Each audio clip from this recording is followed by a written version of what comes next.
the photography group starts up again, we'll have to have a little session on how to get the green screens to work in the background of the photo. I've had 3 or 4 attempts at mine, but no joy. Oh, right. Paul's a bit more au fait with that. I think. You know, it keeps fading in and fading out, Paul. Does it? Yeah. Good morning, Lindsay. Morning, and morning everyone, and morning Bird Group. Morning, Lindsay. Hello, Alan. 69. Good morning, Jill. Most of them, isn't it? 70. We're up to 70 now, David. You are the 70th joiner. Very good. But I think that we should start.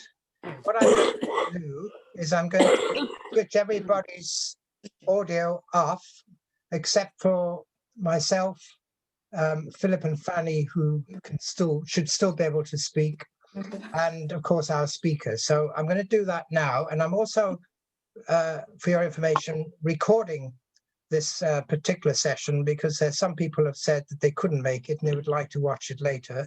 We will hold the recording and provide a link to those people who need it, probably for about a week, and then we'll delete it. So I'm going to silence everybody now. Yes, I can hear you now. You can hear me now, but no, I'm sorry. Mute all.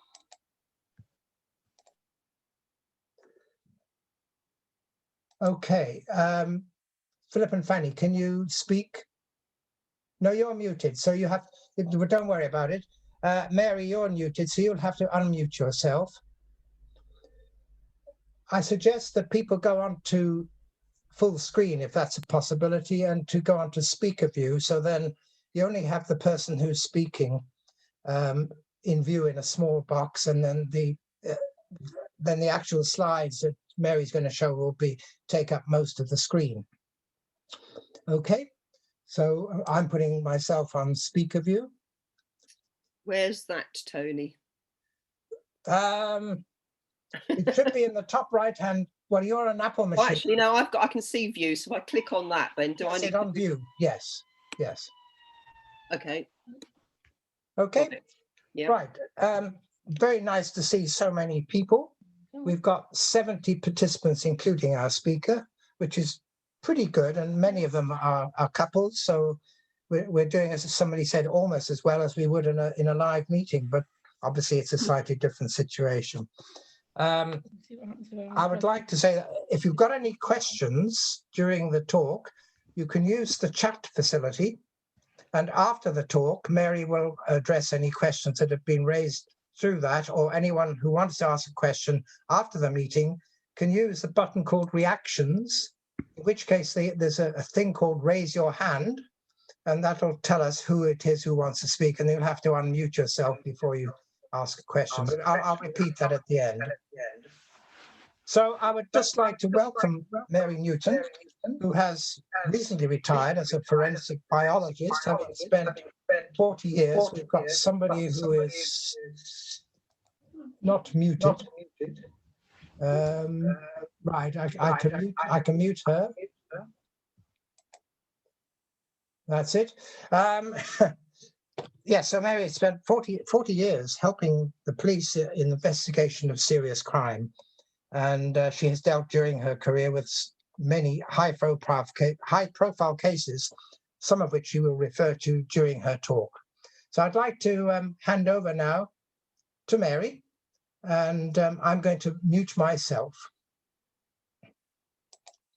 Mary, can you... I click on myself. Oops, no, hang on. This is the technology that... That's it, you're on. I'm on. You're on. Oh, I don't appear to be. No, what's happened there? That's your screen. Oh. Is it? It said it was Robert Kidd's screen. Oh, Yeah. that's interesting. This will stop others. Someone is sharing that shouldn't be sharing. Kidd. Oh, yes, Robert Kidd. Oh, no. Hang on. Hang on, I think I can. Right. Oh, no. Oops. What's going on here?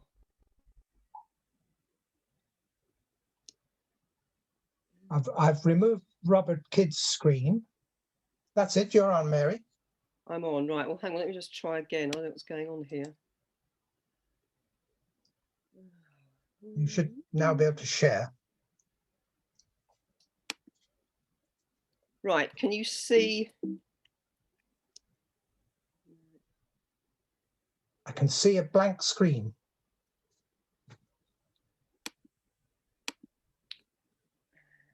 Still a blank screen. Right. There Can you you are. see that? Can That's you it. see the first slide? Yes. That's your title slide. Right. Yes. You can see that. Let's just make sure, right, so I can move forward. Okay, brilliant. Apologies, I'm really rubbish at technology. I normally get my husband to sort it out. He is up downstairs on standby, but hopefully we're going to be okay. Thank you for joining this morning. I'm going to talk to you for about an hour. And as Tony said, you're muted, and then we'll take questions at the end. It's a whistle-stop tour because I can normally talk all day. So an hour is a bit of a snapshot, but it will just give you an idea of basically what I used to do. I stopped in September 2019. So we're going to look at what forensic scientists look for and how we actually sort of do that. So like the real life situation. I'm going to show you a bit of gore. I've not included any dead bodies because obviously that's not everybody's bag, but you will see some blood patterns on some of my images and some crime scenes, so just be aware of that. And as said, we'll keep you quiet until I've actually finished because it sort of takes up too much time to try and answer as I go along. Now, where I worked for 31 years was this laboratory, which was built in 1974 in South London. I'm actually a South London girl. I was actually brought up in Croydon, moved up here 6 years ago, and we absolutely love it. We're retired here now. And I was a forensic biologist, and I worked for the Metropolitan Police until 1996 as a civil servant, not a police officer. I think a lot of people think forensic scientists are police officers. They're not. And then in 1996, we merged with the Forensic Science Service and became what they called a GovCo. So we were partly commercially driven. And that was our downfall because the government decided in 2010 that we were actually losing money hand over fist in penalties, really. We had to pay penalties back to the police if we couldn't meet deadlines. And they decided to close us down. So 7 laboratories closed down. It took a couple of years to sort out, but I was one of the first to leave. And then I spent 9 years delivering training as a consultant. So all over the country. So it's fortunately really that I stopped when I did, because with COVID, I wouldn't have been able to actually continue to do my job. So that's the building. Delightful, isn't it, really? But they've upgraded it. The Met Police took it back over a couple of years ago, spent millions on it. And apparently it's really state of the art inside, but I can't bring myself to go back and see it. Too sad for me, really. How things have actually changed. If you look at this image on the left-hand side, that's a photograph of me taken to promote what we did in the laboratory back in 1980. You can see there, I've actually got a lab coat on over my ordinary clothes. It's cotton, and we used to take those home and put them in the laundry. My mum would put them separately. She wouldn't put them in with a whitewash with anything else from the rest of the family. But I used to sort of take it home. I had 3, used to take them home and wash them alternately. No other form of barrier clothing. Notice I'm not even wearing gloves. And it was a decision that we would take depending on what we were actually examining. And I can remember this. It's a white T-shirt that I was actually looking at for a murder case. So whilst this is set up for camera, this is actually a real exhibit. And what I've actually got in my hand there is a roll of sellotape. And sellotape is king in forensic investigation. And if you've been watching the Pembrokeshire murders in terms of cold case review, they talked a lot about fibre findings, and it's fibres being lifted on bits of sellotape that actually produce that evidence. Now, if you look at where we are in 2021, it's a completely different story. Whether you're doing examinations in an outdoor scene or you are back in a laboratory, you will wear full barrier clothing, a mask, complete disposable scene suit, overshoes, and 2 pairs of gloves. So I have been used to wearing barrier clothing for 40 years, and I do get cross at people that moan about the fact that the face masks make their glasses steam up, because imagine wearing this lot when it's sort of 75, 80 degrees outside. It's not a nice situation. But the reason we do that now is because the sensitivity of DNA, and you can't afford to leave it behind, your own DNA at a crime scene. We work to something called Locard's principle, and he was a French forensic scientist in a small laboratory above the Paris police station. In 1928, he came up with this basically principle that every contact leaves a trace. And we as scientists refer to it when we're talking to the general public as a shaking hand principle. And, you know, if you shake hands with somebody else, it's a bit like potentially how you could pass COVID on, which is why they tell you to wash your hands regularly. You can leave trace evidence behind on somebody else's hand, and they can then pass it on to somebody else. So it can be quite difficult to work out with DNA whether it is actually associated with the crime or if it could have been contaminated or left behind on a previous occasion. We're not good at aging DNA. How evidence is actually transferred is dependent on a number of different things. What are we looking at? So the nature of the actual material that is transferred during the crime, the extent of the contact. So going back to the handshake, how strongly you actually shake hands is important. My father always told me, strength of character, make sure you've got a good handshake when you go in for an interview or you're meeting and greeting people. So I suspect that I probably leave a bit more DNA behind somebody that has a very limp luster handshake. How the scene is preserved. So that very much is dependent on how quickly a crime is identified. And if it's outdoor, the weather will greatly affect what we're trying to find. And if it's indoor, you know, if people have time, they might try and clean up after something that has actually occurred there. So it's all quite problematic in terms of how scenes are preserved. And also the integrity of the packaging. The images here show you, this is a shawl over a fleece. If you look at the background, the black of the background of this photograph, you can actually see that this shawl is very fluffy. The fleece is very sort of woolly as well. They would actually shed fibres very readily from one to the other. So I'd be quite excited if I got either of these to examine in a laboratory, looking for one on the other. So the grey on the blue or the blue on the grey, quite critical. How we grip, how we touch, this hand trying to lean to grab towards somebody's hair. If the hair is grabbed, that's what we call contact DNA, and we would actually use swabs. We don't cut the person's hair off. We would actually use moistened swabs to actually try and find the trace evidence. The police use cordons for a good reason, because you want to try and prevent people trampling over a crime scene when it's identified.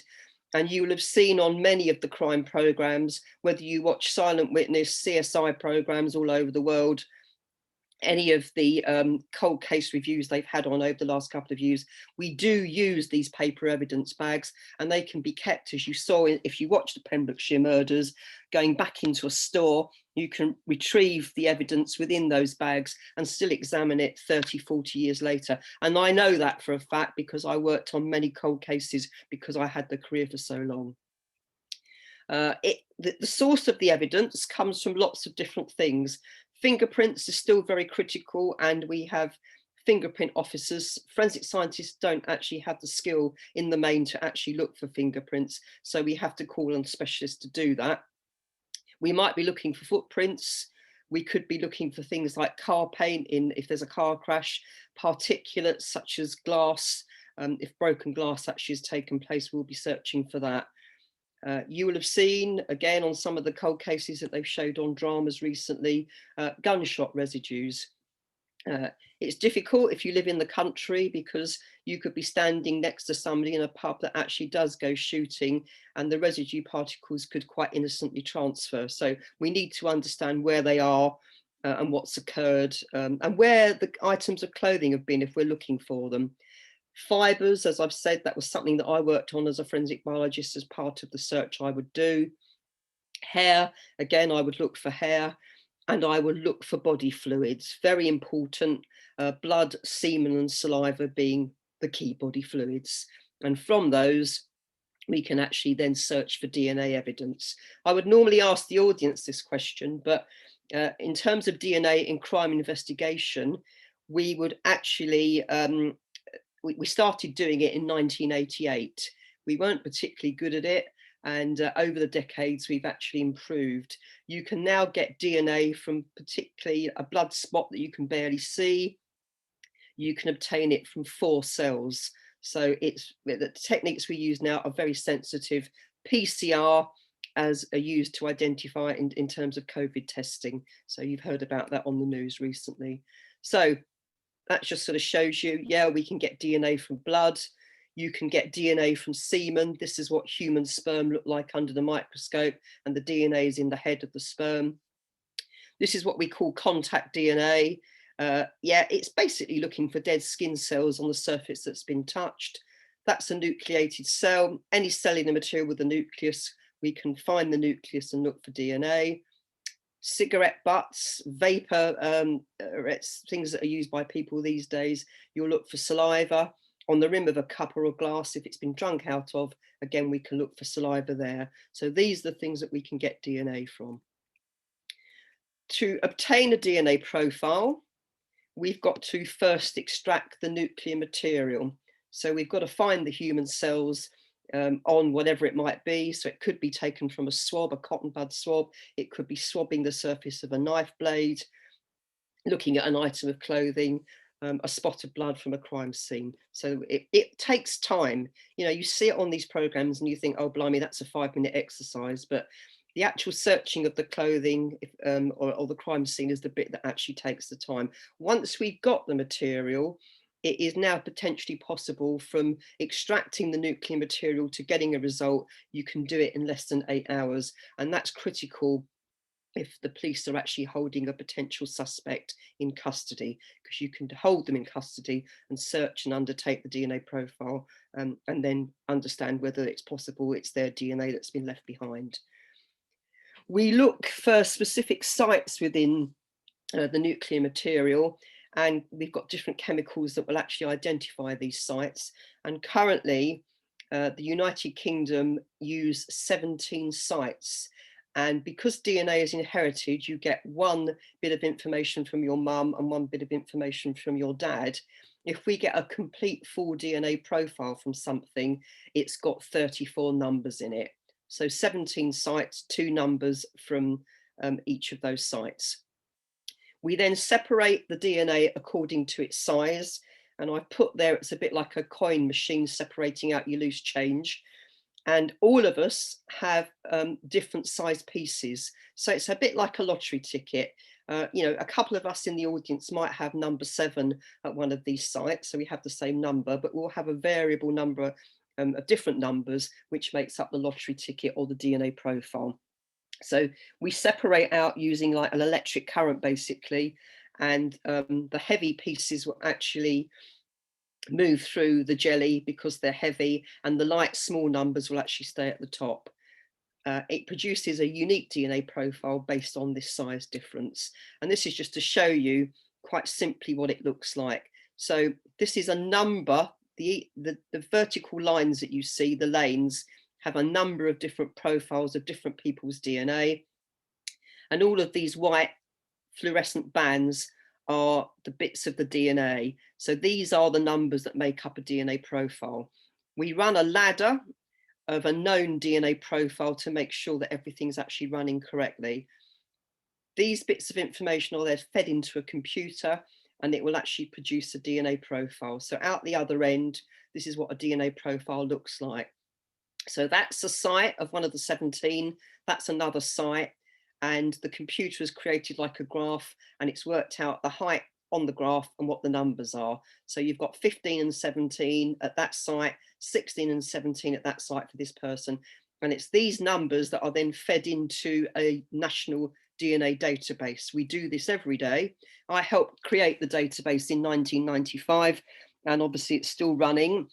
And every country pretty much in the world now has a DNA database if they undertake forensic work. So In the UK, DNA profiles were kept permanently, even if a person that was arrested was never actually charged or they were subsequently acquitted for a crime. But very sadly, again, the government, I don't vote anymore. You might find that not a good thought, but I don't vote anymore because basically my career has been completely messed around by decisions made by people that don't understand the consequences. So now DNA profile from people that are actually suspected of crime is only legally allowed to be kept for 6 months on the UK National Database. And that's about protecting privacy. It's called the Protection of Freedoms Act 2012, if you actually want to look it up. The problem with that is that if we didn't get a result from a crime that took place in 1988, and the police decide now that as a cold case, they want to review it, the person that might have been responsible for that crime could have actually been on the National DNA Database. So if we then get a DNA profile, trying to work at something now because DNA is more sensitive from an old sample, crime sample, sadly, that person might have been on for something else, but they've actually now been removed. So I don't agree with the fact that profiles from suspects are only now kept for 6 months, because a lot of these crime cases can take longer than that to actually resolve. This is just to give you an idea of the numbers. So this year, we've got more than 6 million suspects of crime DNA held on the UK National Database, and that's across England, Wales, Ireland and Scotland. And we have more than 600,000 crime samples held on the UK database. The 6 million actually are full DNA profiles. The 600,000 crime samples don't necessarily contain all the numbers. They don't have 34. They might have 30, 25, 18, 12. So the crime samples potentially can have less numbers. But what you do is you look for a match. So each day, new samples are actually loaded, and the database will actually ping to say whether the suspect sample matches a crime sample, or equally you could add a new crime sample on today and it might ping against another crime that happened unsolved on the database 5-10 years ago. So that's how it actually works. The equipment has improved, but the techniques are pretty much still what we started with. So we have to have good eyesight. This is what I call the scratch and sniff tests. We actually have a look and see if we can actually find anything. We use chemicals to do presumptive testing. It might involve spraying an exhibit with water and then adding chemicals to the actual garment afterwards. Here, the individual is actually testing for blood. So they've actually just used a folded up piece of paper, filter paper, to rub the potential blood stain. They then add some chemicals to it, and we're looking for the hemoglobin if it's present within the blood, and that turns blue. We can then go on doing a DNA profile. So we can presume it's blood because we've got that reaction. We then look for a DNA profile from it. Some of what we do has to involve searching. So if you're looking for nucleated cells, you will actually extract your sample and actually have a look at it, first of all, under a microscope. I used to love microscope work. That was a big buzz for me in part of my daily career. I'm now going to move on to sort of talk about blood pattern, because this is the bit that people are interested in terms of the gore. And I'm going to then lead into some of the cases that I actually looked at.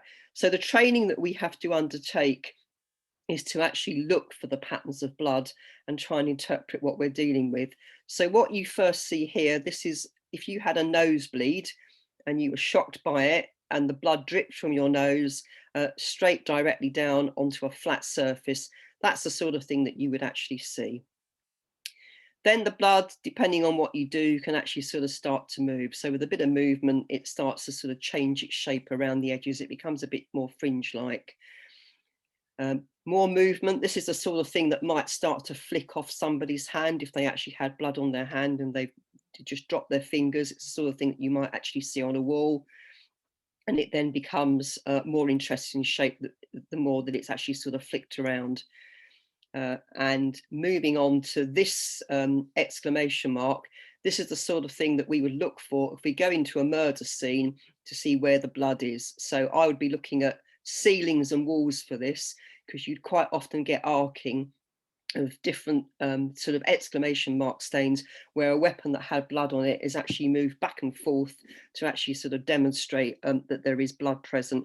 And we might be able to determine how many blows and actually the site of the actual attack. So if somebody's moved around where they were hit, they might have actually been hit more than once.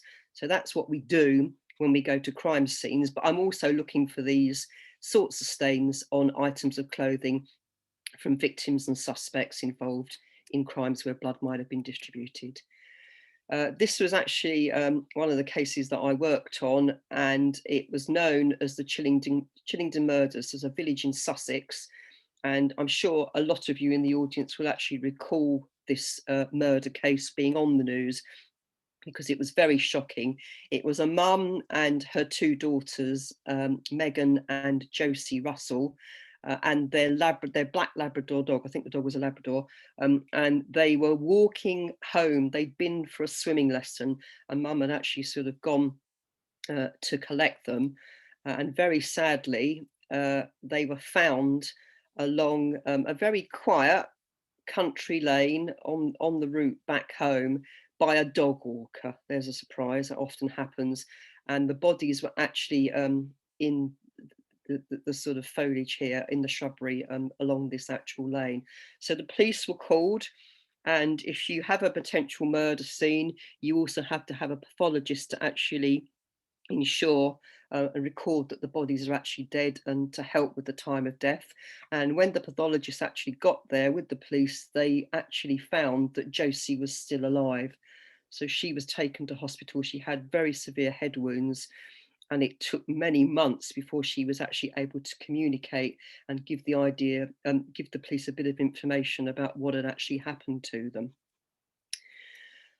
The individual that is actually serving 3 life sentences with a tariff for a minimum of 25 years is this man here, Michael Stone, and he has protested his innocence, as has his sister, for all of the time that he's actually been serving the sentence.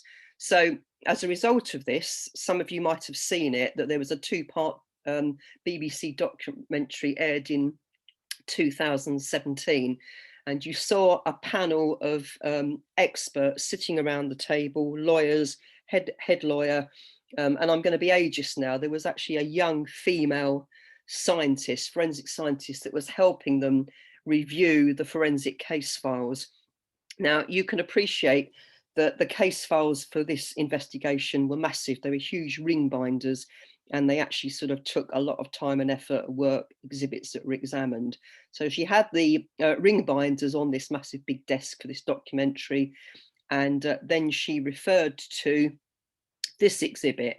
Now, this is a shoelace. This is an original photograph. It's a bit fuzzy because I had to sort of take it out of an article because I haven't got the original crime scene photographs. So the scientist on the review referred to this shoelace. When Josie was able to talk to the police, she said that the man that attacked them tied them up, or tied her up with a shoelace. So this was actually a critical exhibit that was recovered when they cordoned the crime scene and did a thorough search. This was actually recovered. So we spent a long time trying to get decent DNA profiles from this, because obviously what we're looking for is the touch DNA from the person that actually would have tied them up. And we've never been very good at touch DNA. So over the years, there have been, like, the police would revisit it. Every time we got an improved DNA test, they'd say, right, can we cut a piece more out? Can we examine it? By the time this young forensic scientist got to get the evidence bag out of the cold store and bring it to the actual experts around the table, the actual exhibit bag itself was empty. So there was uproar around the table, particularly from the lawyer, the key lawyer, basically sort of saying, oh, you know, what are we going to do? The key exhibit's all been used up. There's nothing that we can test. Bearing in mind, DNA is so fabulous now. And she basically said, oh, I don't know. And I would normally ask the audience, but the answer is, for God's sake, swab the bloody bag out. If the lace has gone in the bag, there is a potential chance that you could pick up DNA from inside the exhibit bag. They have decided, and I haven't seen anything recently, that they were actually going to do a further review. And what I've maintained throughout my career, and it's a personal view and nobody else's, let me please stress that this guy, who is the most evil murderer that ever probably touched the earth, particularly in the UK, Levi Belfield, we've only got a very partial DNA profile from the shoelace on the case file record, but the numbers in the shoelace that we do have, yes, they match Michael Stone, but they also match Levi Belfield. And my view is that he probably was responsible for the murders. He killed a large number of a number of other people, a few that are probably actually known to the police, I would imagine. And his modus operandi, how his method was actually to bludgeon the back of their heads.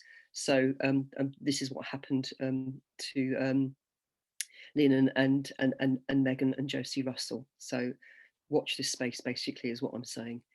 I thought I'd show you a photograph of Josie, because obviously it's a very sad case, but that's her grown up. She got engaged a couple of years ago. I haven't seen anything within the press to actually say that she's yet married, but as you can see, she's a very beautiful young lady. The scars will be with her for her life mentally, but at the back of her head are actually quite horrific. The murder of Stephen Lawrence in April 1993. I didn't actually personally work on the case, but I worked alongside the people that actually did have to do the examinations. And what was critical is that it was a fairly cold evening. Stephen and his friend and the potential murderers had layers of clothing on. So if you are stabbed with a number of layers of clothing on, you don't necessarily get bloodshed, much of it on the suspects themselves. There was a fair amount of blood because they did actually sort of lacerate a key artery, and that's what he died from. We were asked very quickly, because it's like, well, who committed this horrific crime, to search the victim's clothing. They did identify a number of suspects, but we were really sort of unclear about what our expectations were going to be. The friend that ran as soon as the lads approached them shouting racist comments, he ran up the road and turned back. So in terms of actually being a good witness, he wasn't. He didn't see what was going on. What the police decided to do, which is pretty much illegal, but they did it. The Met Police try and get away with a number of different things over the years, or tried, I should say. They put covert videos into the Urquhart brothers, which were two of the key suspects' flat, and Gary Dobson, who was another one of the suspects. They were seen to be talking about the fact that they wanted to try and attack black people. So yes, it was a racist crime, and they demonstrated how they would do that, standing close by with a knife over their head and sort of forcing the knife down into somebody. So if that is the sort of action that was conducted for the murder, we probably wouldn't have actually expected to find very much blood.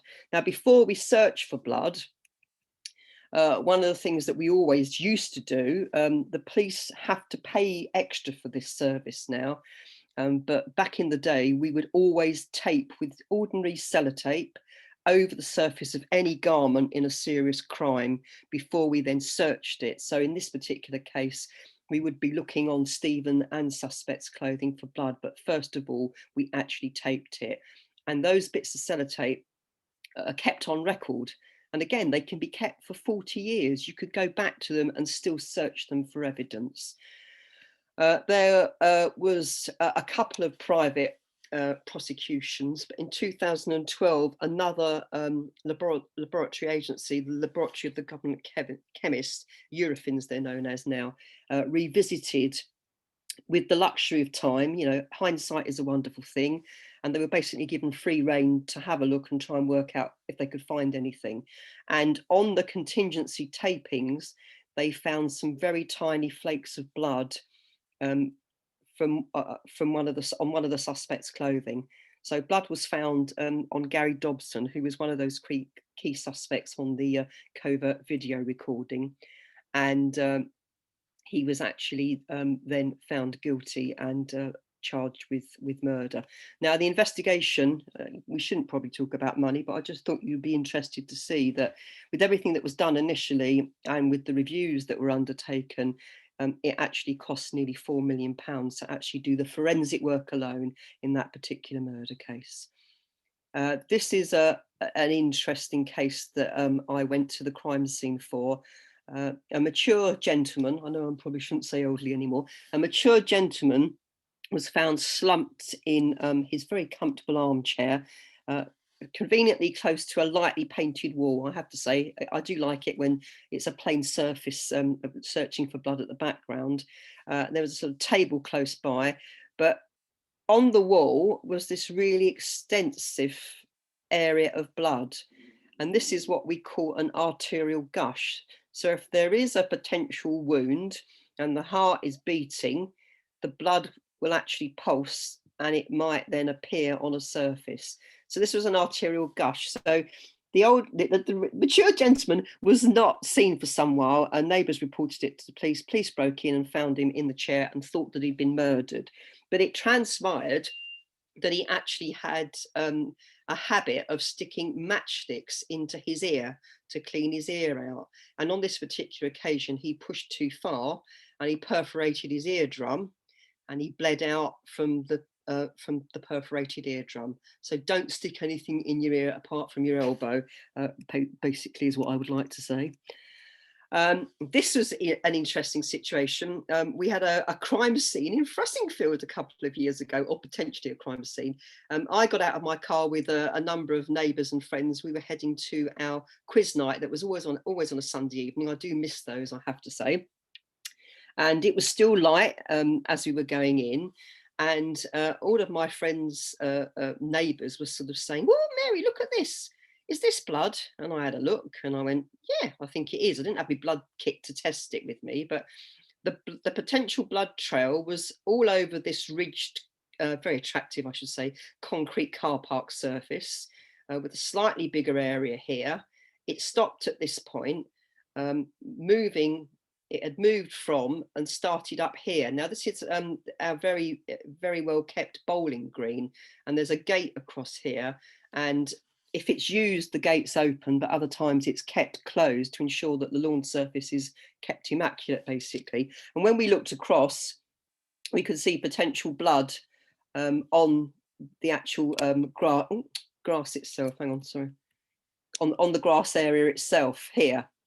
And I was really puzzled by this, so I wasn't really concentrating on the quiz that night. I was trying to fathom out what had happened.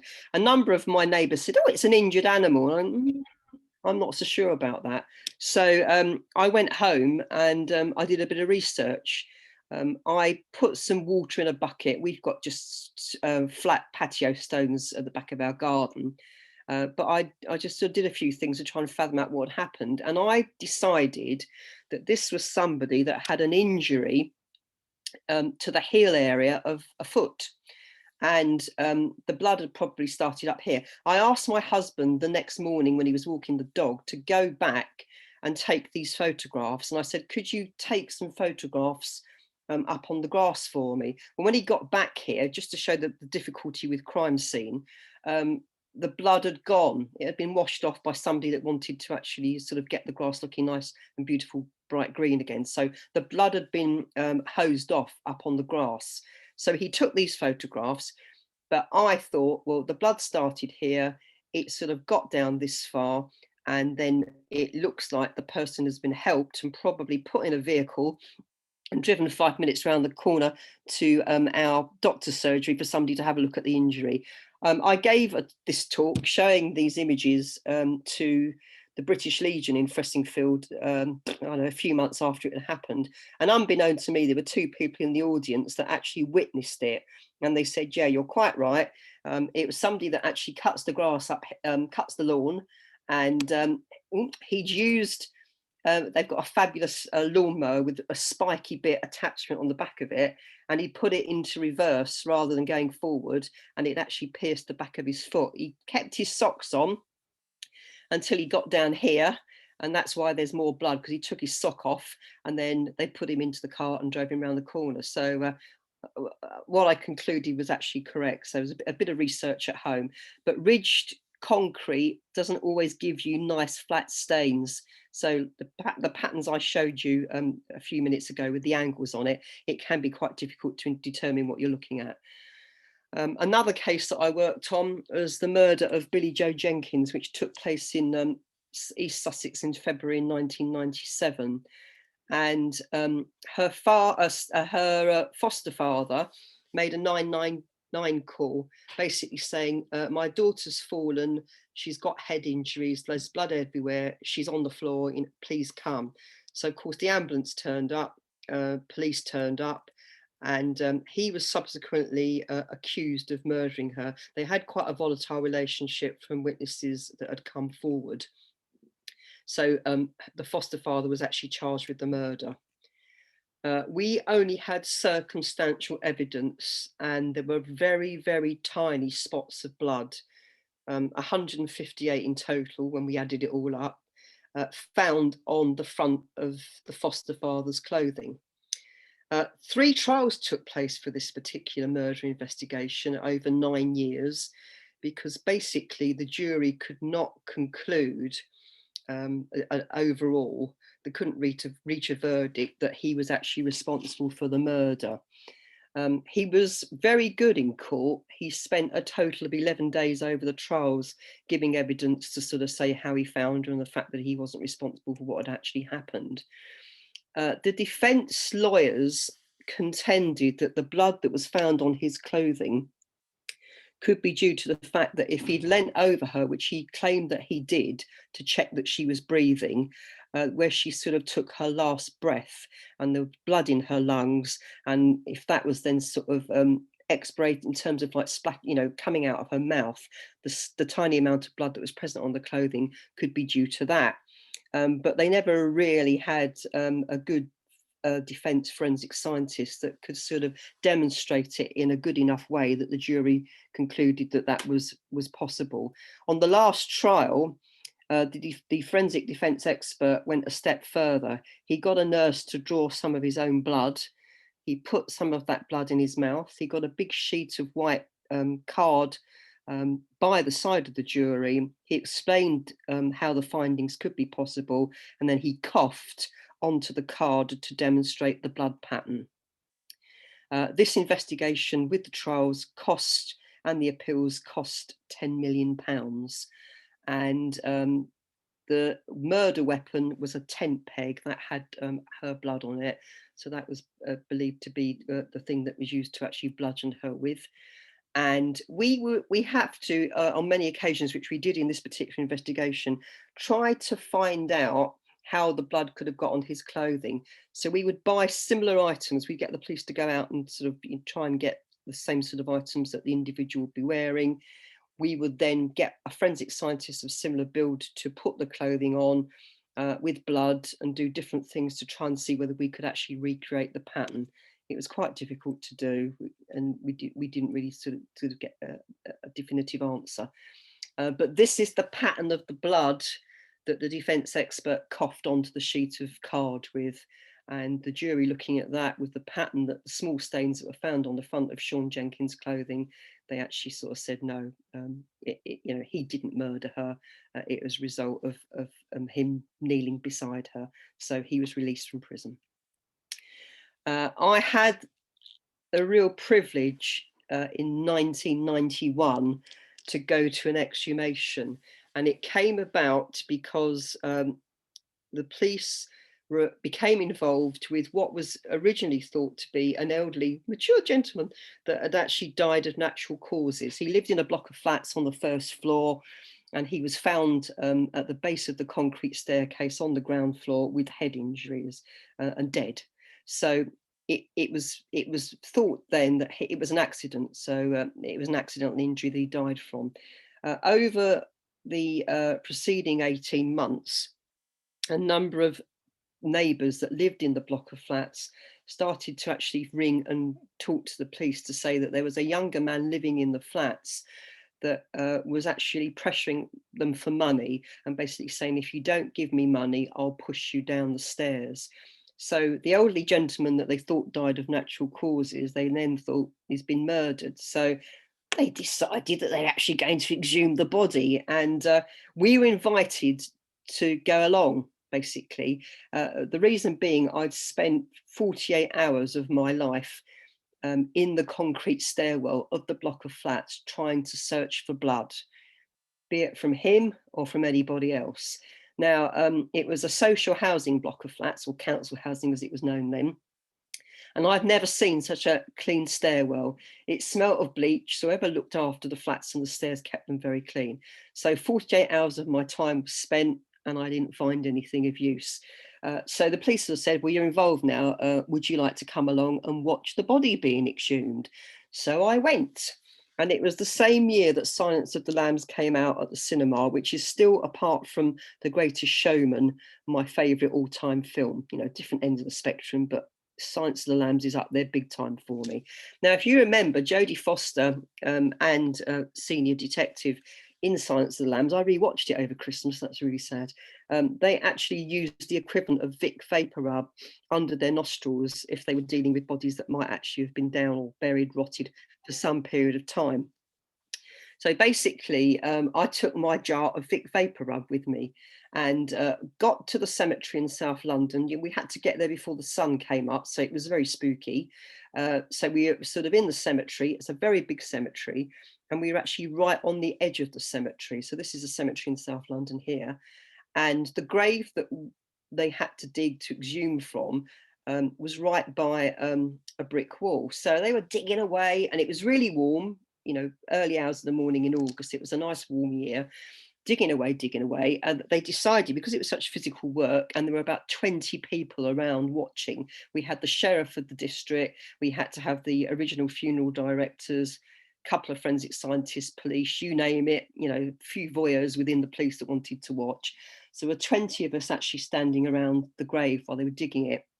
And the pathologist, Dick Shepherd, who's now retired, and he sort of gets down and dirty. He sort of loved what he did, and he explained as he went along. So there we were watching, me with my Vic Vapor Rub under my nostrils. I was the only female, and I was really getting big time. There you wuss, you know. And I went, no, thank you very much, because rotting flesh actually smells a bit like blue cheese. It's very full of ammonia, so it's not a very pleasant smell. So the Vic Vapor Rub was doing the job for me.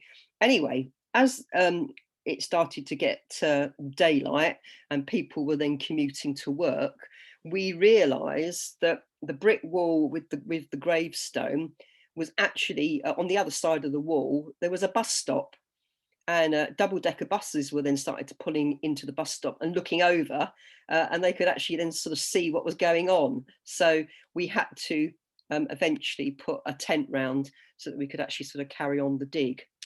So the body was exhumed. It was a note to self as a result of what I saw here. The funeral directors told us that the body had been embalmed and the family had actually paid for a top of the range coffin.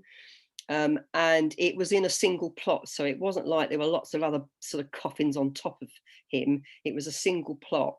And when they got down to, like, you know, 8 foot under, it was pretty much completely flat. And not a lot left of the actual flesh. It's only been in the ground a year. So what was left was then removed to the coroner's office, and we went in, and the pathologist sort of put the remains on a slab and called us down to have a look what he was then going to examine. He wanted to have a look at the skull. So I examined the skull. I mean, it all took quite a long time to do. But as I sort of stood round the slab, all of the 19 other voyeurs, the gentlemen that were there for different reasons, then said, Mary. So I said, yeah. They said, can we have some of your Vic Vapor Rub? So I replied, you know, we're live here, so I'm not going to use big swear words, but I did swear at them to say, no, get lost, basically. Anyway, the pathologist at the end of it couldn't conclude. There was blunt trauma to the back of the skull, but he couldn't say whether it was actually a result of him being murdered, pushed, whatever it might be, or from actually accidentally falling. So whilst it was an interesting experience, it didn't actually take the police investigation any further forward, so they had to drop it in the end. But to actually dig the body up back then cost £150,000 just for the dig. So just to sort of demonstrate again how much things could cost. Now, I'm going to end on this one because it's amazing. I don't know whether you actually watched Des. When I saw that it was advertised for quite some time before it hit ITV, I was really keen to see how they actually showed this on the television, because I was one of 2 forensic scientists that actually went to the crime scene. So it's called Des. It's still available. I did check, and they advertise it regularly on Catch Up at the moment. So if you get the opportunity, if you haven't watched it, please do, because it was really well done. Dennis Nilsen came to the attention of the Metropolitan Police in February 1983. So it was a very cold month. So this is the drama. This is David Tennant, and my God, does he look like the real Dennis Nilsen? This is Dennis Nilsen here. And you know, this is one of the detectives that are actually involved. And when they sort of got him into the police car and asked him what had actually happened, and they said, well, what are we talking about here? And he said, well, potentially 15 or 16 bodies. So it's a reverse situation, because we have somebody giving us like the full on, yes, I have committed the murders and it could be this number of people. But the problem that we had was trying to work out, have we got any evidence from the bodies that, you know, he's basically he's murdered. Now, he was a cadet. He was a police cadet for a short time, and he also joined the army and went into the catering corps, and was particularly keen on the butchery element of it, which probably really helped with the disposal of the bodies, I have to say. And this is a bit gory, but there's no bodies that I'm going to show you, as I said at the start. It's just about the crime scene photographs. Now, he actually lived in 2 different flats. It's not really clear from Des. They didn't really sort of dwell on that too much. But the first property that he lived in was a garden flat in Melrose Avenue in London, in North London. And this is his dog here. He had a sort of a collie type dog that, again, if you watch the drama, and as it was in the police investigation, the only thing that he was really concerned about was where was his dog, and was his dog actually being looked after. He asked that a number of times during interview. So this is the first property that he lived in, and he lived in a back ground floor flat. His job at the time, he worked in a job centre. And he actually determined that there were quite a lot of young men on the streets of London, you know, sleeping rough, not getting a good meal. And he would encourage them. He'd sort of get them into the job centre, chat to them and sort of say, look, you know, I've got a big flat. If you'd like to come back, you can sort of, I'll give you a meal. You can have a bed for the night, you know, make you feel better about life. And, you know, you can move on from that. And he'd bring these individuals back to the flat. He'd ply them with quite a lot of drink, and he'd then strangle them and put them into bed. And then eventually, after having sex with some of them, leaving them, talking to them, he would then chop up their bodies. And he disposed of the bits of body by putting the bones into the ground of the back garden. He used to build a bonfire and put sort of rubber tire on top, which would disguise the smell of burning flesh, because if you've ever burnt your finger, even that smells disgusting. So he used to do that to get rid of the flesh, and then he'd sort of rake the bones into the garden. Now, what we don't know is whether his dog actually was given human flesh or human bones. So there was the decision quite early on, after the dog was actually put into the police pound, that they would actually put the dog down, because they didn't know whether it actually sort of had a taste for human flesh. So that was his first flat. And he then moved from there. The landlord moved him into another property in Cranley Gardens, which is not too far away. But in this particular property, he lived up here in the attic flat. So to carry on committing murders and then disposing of the bodies, obviously it would prove quite problematic, because like, well, how do you get them down? What do you do with them? I haven't got a garden. What can I actually do with them? So what he was actually doing here was, again, chopping them up and flushing rendered down pieces down the toilet. And guess what? The toilets and the drains became blocked. And this disturbed him, because he was obviously getting all of the sort of the backwash of the smell, if you like, from what was happening further down below. So he decided to write to the landlord. And I have with me, which they didn't read out in entirety on Des, the actual letter. And this is how it goes. I'll read it to you. It says, Dear Sir, Having allowed a reasonable time to elapse, I must strongly point out some deficiencies at the above address, which are of great personal concern to the well-being and domestic comfort of myself as a tenant. No provision has been made by the landlord or his agents to ensure that there is any lighting in the common areas, landings and stairs. We think that would be, you know, in his favour, but anyway. I have already fallen down part of the stairs in total darkness without sustaining any personal injury. It is likely that such potentially serious accidents could occur, the results of which would be due to the owner's negligence. My back room leaks when it rains. This is probably due to an absence of roof and general maintenance. When I flush my toilet, the lavatory pans in the lower flats overflow. Obviously, the drains are blocked and unpleasant odours permeate the building. I request not any special favours or unnecessary expenditure, but the basic routine upkeep and maintenance in order to keep my living conditions at a tolerable level. Any routine inspection by the owner or agent should give an accurate appreciation of the precise conditions of amenities and state of the fabric of the building. These are matters of some urgency. Well, unusually, the actual landlord decided to act on it. So he called in Dynarod, and a lad from Dynarod actually went down into the main drain, which is sort of around the sort of side of the property, which joins up to other houses. He had to go down to steps. It's quite a big drain area. And it was about 4 o'clock in the afternoon. So it was dark because it was February. And he thought he saw part of a hand and some other human remains. So he came back up. He hadn't worked for Dynarod very long. He came back up and thought, well, I need to actually get somebody with some more experience. We might need to call the police. So he knocked. There was a light on in this flat. He knocked at the ground floor flat, and there were 2 girls living here. And he said to the girls, can you do me a favour? I need that your neighbours not to flush their toilets for the rest of this evening, because I've got to come back at 8 o'clock tomorrow morning to carry on and do some more work. He didn't explain what he thought he saw. So the girls very kindly put a paper note through all of the flats. Now, when Dennis Nilsson got home that late afternoon, he read the note, and obviously it somewhat spooked him. So that evening, he came down the stairs with a torch, and the girls actually sort of heard him. So they were trying to observe what he was doing. In interview, they said they always thought he was a bit strange, but they were right there, but couldn't work out what he was doing. He'd gone down to try and see whether he could disguise or cover up or remove remains, but he didn't actually get all of it out. So Dynarod's boss turned up. Police were then called, and they called a pathologist to have a look to say, yes, these are human bones, and they look to be fairly fresh and quite recent.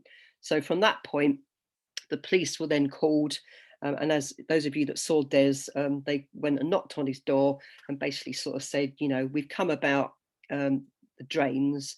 And he just sort of said, yep, what do you want to know? And then from that point, you couldn't basically shut him up. He went on and on to talk about the bodies that he'd done and what he did with them. So the flushing down the toilet, you know, was his demise, but it looks like from the letter that it might have been a bit of cry for help, really. Now, I was one of 2 forensic scientists that was called by the crime scene manager. Police get crime scene managers in to have a look, and we were asked to sort of go into the flat. We were slightly forewarned. Somebody asked me at one of these talks recently, how on earth did you manage to do it, knowing that you were probably dealing with chopped up bodies when you got inside? Well, the crime scene managers had actually sort of already worked out where the gory bits were.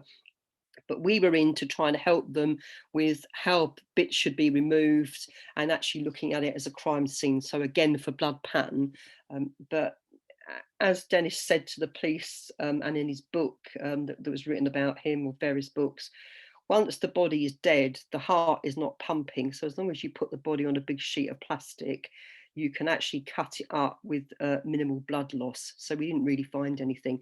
What we did find this is a wardrobe, and in the black sacks here are chopped up body remains that he hadn't got round to disposing of. This is an Airwick air freshener, one of those plastic jobs that you can buy in Morrison's, Tesco's. wherever you shop.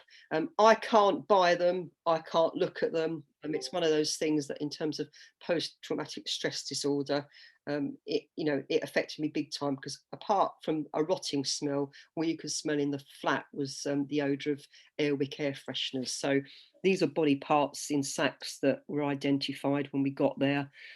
In the kitchen, this was a critical part. The two crime scene managers, when they removed the lid of it, there was actually a head inside this pot. We eventually got the pot into the laboratory because we had to try and work out if there was blood from more than one person in it. But this was 1983. We didn't have DNA profiling, so all we could do was ABO blood typing and a few enzyme tests, which were really inconclusive. But we could show that it definitely had human remains in it, but they found a head. So there you go, that's your conclusion. Now, what was interesting, they went and interviewed people in the job centre where Dennis Nilsen worked, and they liked him, and they were very reluctant to let the police sort of search his desk and do other things. But in conversation, it came up about the fact that he's very sociable, and he always used to bring a curry in. When we had a Christmas party, he'd bring a curry in a big stew pot for everybody to actually sort of have some of. So who knows whether any of the people that worked in the job centre had human curry. That's always bothered me. This is the bed where he would strangle them to unconsciousness and then strangle them further to murder them. There were lots of different body fluid stains on it. We couldn't age them, quite difficult again to determine how many different people, but that's the actual mattress. When we found that as a bare mattress. It wasn't like he'd stripped the bedding off to get rid of the bedding. Very attractive, so that's what he was sleeping on. Now this is his bathroom. I've nearly finished. I've noticed the time. I've nearly finished. This is his bathroom. So when we came into the bathroom, the crime scene managers hadn't yet searched this. In this washing up bowl was one of his work shirts, which did have some spots of blood on it, but again, inconclusive with old type testing rather than these days having DNA profiling. Now here is an upturned drawer, like out of one of those big Edwardian wardrobes. Great idea. This is his dressing table. So he's got an upturned drawer with a mirror, check himself before he goes to work. Now, when they took this apart, they found a complete lower torso from waist to feet of his last victim, which we were able to work out who he was. So that was quite interesting. Now, I used to be able to sort of show scene photographs at school open days. I mean, you wouldn't get away with it now. But this is like for sort of 12-year-olds that might be interested in becoming forensic scientists when they're older. And I had a group standing around me that contained children, parents, and teachers. So I said you wouldn't be able to do it now. And I told this story about, the bit of the sort of waist and feet here. And there was a boy in the audience right in the front, really keen. He went, "Here, miss." I went, "Yes." He said, "If that's his legs and his feet, that must be his head and shoulders." And there's a container of Head and Shoulders shampoo actually on that little table there. So I said, "I love you, I love you, I love you forever." And I've kept it in my talks to sort of lighten the mood. But we were able to actually work out in the end, I think it was 5 out of the potential victims that he had murdered, but it was a difficult task. If you are interested, what they showed you on Des was Brian Masters, who is actually still alive. He went into prison and interviewed Dennis a lot and wrote this book, and it's called Killing for Company. I've got a copy of it. It is worthy of a read. Dennis Nilsen died in prison in 2018. He had stomach surgery after a great deal of pain, and that's what he actually died from. So he is no longer with us. And I thought I'd show you what the attic flat actually looks like now. So remember, this is the property. It went on the market a couple of years ago. So, they've refurbed the kitchen. Look at that. So that's the kitchen.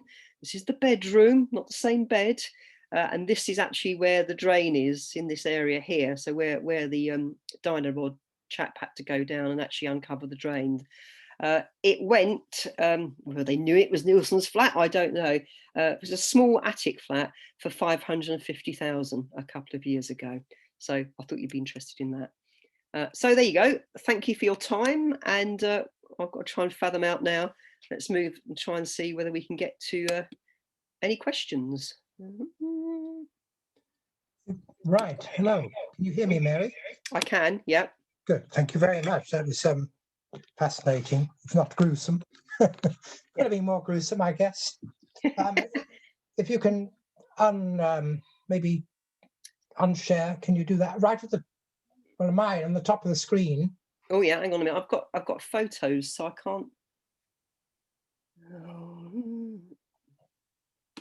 No, hang on. What's going on here? No, I don't want me non-muted.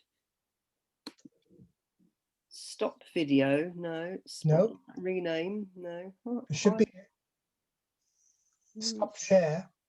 Maybe it's at the bottom of your screen. I mean, it depends on. I don't know how your Apple works. Oh, hang on. No, I'm getting there. Start screen. Hang on. That's it. Right. Are we there? Unshared. Good. Right. Well, sorry. Technology. Right. Okay. We've got a few questions through the chat facility. Okay. I'll read them out. The first one from Bronwyn. When DNA is taken door to door during investigations, how long is it kept and can it be used in an investigation of any other case? No, basically that's classified as volunteer DNA. And when the police take it, they explain that it can only actually be used to eliminate, because often you might have family members' DNA contaminating something, for example. So we ask for it to be taken. It's not routine, but we ask for it to be taken if we've got mixtures of DNA that we're trying to work out what can we get rid of. So it's taken just to be compared with the samples that we are looking at. It cannot be put on a database. So it's just for that investigation, and then it's actually destroyed. And the police should actually send confirmation about the fact that the sample has been destroyed. They're not often good at that, but you can chase it and you can ask for confirmation. Good, thank you. The next question from Norman Mendelsham is, are identical twins, do they share the same DNA? They do. Under the tests that we currently use in the United Kingdom, because it's nuclear DNA and identical twins start from the same egg, they do have the same lottery tickets in their DNA profile. However, what we are getting to is something called epigenetics. And if you look at DNA, or you understand what DNA looks like, it's like a big twisted laddered helix. And the stuff that we look at, the nuclear DNA, is basically the rubbish between the rungs on the ladders. But epigenetics is a different type of technology, and it looks at the rungs of the ladders themselves. So, for example, if you've got identical twins and one's a smoker and the other one likes, a few more whiskies before he goes to bed at night, you can actually look at differences, and those are the sort of things that epigenetics can pick up on. I mean, we are going to get to a point, it's a long time before we will be there, but your DNA epigenetic profile will be able to sort of give us an image. So the shape of your nose, the colour of your eyes, your ears, your lip structure, all of those things. But, we're not there yet. It's a bit like, how many people can fly to the moon and back. But, we are going to get there at some point. Thank you. Sarah Muldoon is asking the question, does the 6-month rule mean that DNA samples found today might not be matched against DNA samples taken perhaps 8 years ago? Indeed. So potential evidence is therefore being deleted. It is, and they are stupid. And for the last 9 years of my career, as I said at the beginning, I would travel the country delivering training and consultancy, and I would have the chief superintendents and the ACCs of different constabularies sometimes coming into my lectures. And when I actually explained the problem with, the fact that you've got freedoms of information and you're deleting samples, you should see their chin drop and you think, blimey, we've actually made a mistake. They can request, if it's a very serious investigation, they can make a request to actually hold on to an individual sample for a longer period of time. But a lot of the police are just not remembering to do that. So yes, as your audience member asks, evidence can be lost, and that was what I was trying to tell them for 9 years of my career. That makes cold cases very difficult to handle. It does indeed, absolutely, because you never know where the potential suspect might be, and they might have died.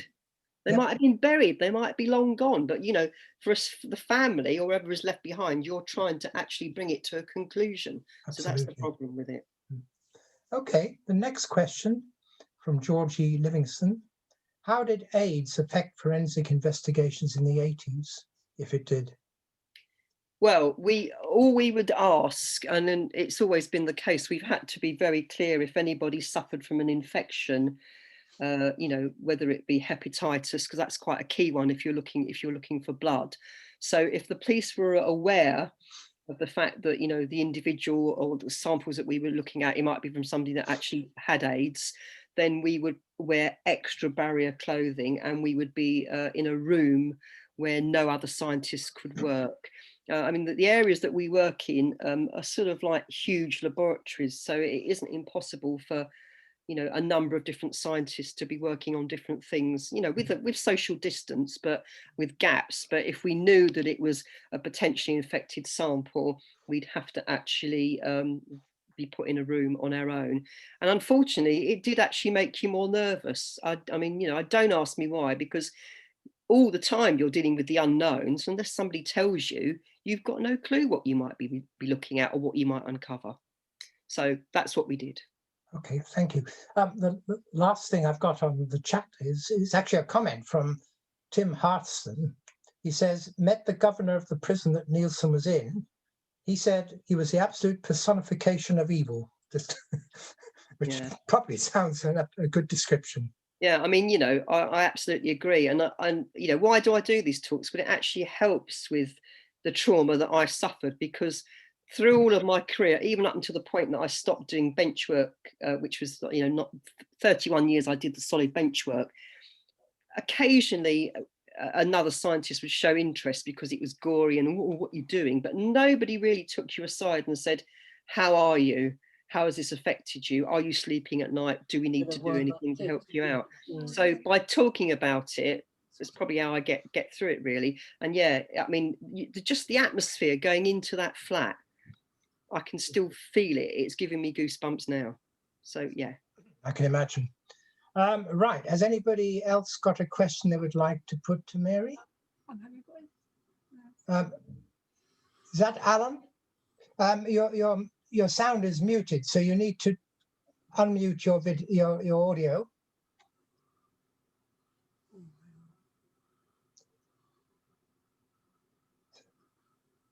Hello, can you hear me? Yes. Okay, I'm just wondering, are you legally obliged to give a DNA sample, or do you have to just do it as a voluntary basis?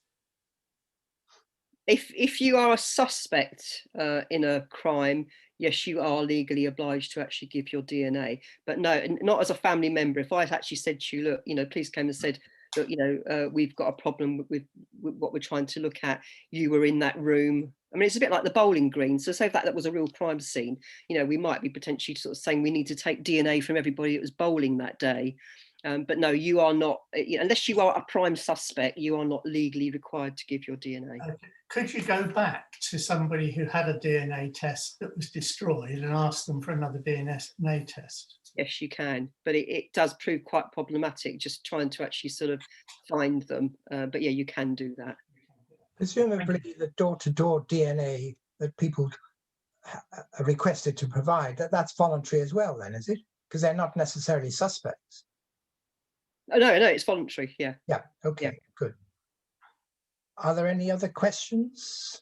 I think So speak up, please. I somebody's can't got a see hand up. everybody in one go. But Can I just come back on the door-to-door DNA that I asked about earlier? The reason I asked was my son lives in Southampton and there was a rapist around in Southampton. Yeah. And it was near the university. And so the police actually called door to door on every house in quite a large area. Yeah. And my son's very conscious of his own privacy and actually refused on the first instance. And the police got quite nasty. Fortunately, my brother-in-law is a solicitor, criminal solicitor, and advised Timothy to actually go ahead with the DNA, which he did. But if he had continued to refuse, people were coming back at regular intervals wanting this DNA. So there was a lot of, it's supposed to be voluntary. but there was a lot of pressure. Yeah, I mean, that's what we call a mass screen. Mm. So, I mean, I became, I mean, I haven't talked about it because I could talk about lots of other things, but from 1992, I became the forensic rape lead in the United Kingdom. So I've dealt with many, many nasty serial rape cases. And if you've got what we call a stranger rape case, you've got a living victim, male or female, adult or child, that's able to give you some form of description. And they get, you know, like the sort of experts in what they call offender profilers to sort of work with the police and sort of say, right, well, if he's, you know, 20 years of age, let's look at it. You know, often crime is committed in an area that people know. Where are we? Or we're right by a university. Let's have a look at all the university students. So they would go looking at an age profile, the colour of the skin. So obviously, you know, if your son's white Caucasian, so all of those things are sort of fairly critical. So when they're knocking on the door, they take that all into account. And as you quite rightly say, if the individual refuses it, the police will keep a note of that, and yeah, they might be, you know, they might be going back on a regular basis to actually sort of try and, you know, encourage that person to give the sample. But sadly, because it's not explained very well, volunteers don't understand that actually, if you're not guilty, give your sample, because your DNA profile will show to be completely different, and it's destroyed. It's not kept for any other purpose. But the police, I mean, they're quite often young cadets that go out to actually try and get the individuals at doorsteps to actually take the samples. They're not fully informed in terms of, you know, making it clear and trying to, you know, sort of settle people's minds about how it actually works. Can I just ask on that question, what kind of audit is conducted on police forces to make sure that they do delete the DNA within the 6 months? Well, I would say, Tony, it's not as good as it should be, because they're busy doing other things. But we do have a forensic regulator. I worked on her main committee up until I retired. She's actually just been knighted, Gillian Tully. Again, you can look it up on the internet. If you look up forensic regulator, and that's part of her role to make sure. And there is a DNA user group, very high level. So she has to go to them to make sure that these audits are actually taking place. So since we've had a forensic regulator in like the last sort of 10 years, things have improved. Any other questions? No? Yes. Yes. Right. Hello. Yes. Thank you very much for your very informative talk. It's excellent. Just a quick question. Is DNA shared nationally between different forensic teams? Because you may have crimes connected in 2 different or 3 different counties. Yeah, even across the world. Across the world. Yeah. So what actually happens now? I mean, obviously, leaving Brexit, European Union. I'm not been privy because I'm retired now. But we had very good links with Interpol. So if we had some intelligence, which is part of a forensic investigation, you need a bit of information. If you've got some idea that the guy, you know, might have moved to Australia, we can actually search their databases. So we can either search individuals against other crimes abroad or crime to crime sample, but we don't share all the 17 sites that I talked about. So a full profile from an individual like yourselves with what we do in the UK would be 34 numbers. At each site, 1 number that you inherit from your dad, 1 the number that you inherit from your mum. So what's been agreed by the DNA user group, that they have to have a number of these sites on the systems that they use, so that is a good indicator. So if it's 6 sites, and we compare it to the crime sample or the individual, if you've got a match on those 6 sites, then you are actually able to sort of get another DNA sample, and then we would test it in the UK using the Fuller technique to see whether there's actually a match. So that's how it works. Thank you. Yeah. Thank you, Denise. Could I just say something? You can. Do you ever do this sort of work, or done this work on a gut feeling? On a gut feeling. You know, if you've got this gut feeling that things aren't quite right, and you know, you sort of then you go into it a bit deeper. Yeah, well, I mean, it's a bit like any of the exhibits that you're sort of that you get given. Now, what I should say is from 1979 when I joined, so this is talking about my personal experience, up to 1996, when we were a Met Police laboratory, the police would send us everything. So my gut feeling could be much better, Michael, with that in mind, because if I didn't think one thing was enough, I could then, right, let me, with my gut feeling, what do I think I'm more likely to get a result from?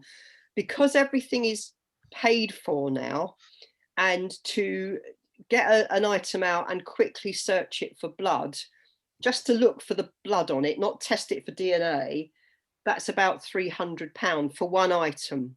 So the police now have a shopping list, and they decide with their crime scene managers, so like the guys I went in to find the head in the pot with, they make the decisions about what is sent to the lab for testing. So if I test it and I want something else, I've got to phone them up and say, what have you got? Because they don't always give me a shopping list. What have you got? Okay, blah, blah, blah. Okay, could you send me that in? And if you watch the Pembrokeshire murders, which again was really worthy, very well done, very good about the problems with cold cases, that's exactly the issue that they had. They had a money pot, how much they could spend on forensic work. And the lead officer was, again, very focused on, well, DNA will solve it. Well, it didn't solve it all. Fibres was one of the key things, but fibre work is really, really expensive because it's time consuming. I can talk about that another time if you want me to. So yeah, in answer to, as a long answer to your short question, yeah, I'd love to say with gut feeling I could bloody well do everything, but because the police choose, they make the decisions, and they'll often get to a point to say, we've spent enough now, thank you very much, we're not doing any more forensic work. So it's very frustrating, making it a commercial, you know, organisation. And what idiot thought that was a good idea? Because you never know, you know, it's, you don't know what you're dealing with, do you, day to day? So that's your answer. Right. Okay, well, thank you very much. I think we'll bring this talk to a close. We've had some very interesting questions and equally interesting answers. Fascinating, the detail, and you know, very gruesome, the sort of Dennis Nielsen apartment and the head in the, I mean, the pot bothers me. I think it bothered everybody that worked in the job centre, if I'm honest, but yeah. It's not just so much the human curry, but was it washed out properly before he made the curry? It was anyway, thank you so much. It's been a lovely talk. I mean, lovely. It's been a wonderful talk, and we've learned a lot about real forensic science as opposed to the CSI type that you see on TV, which is probably a bit too glamorized. It is. Right. Thank you. I'm going to stop recording now.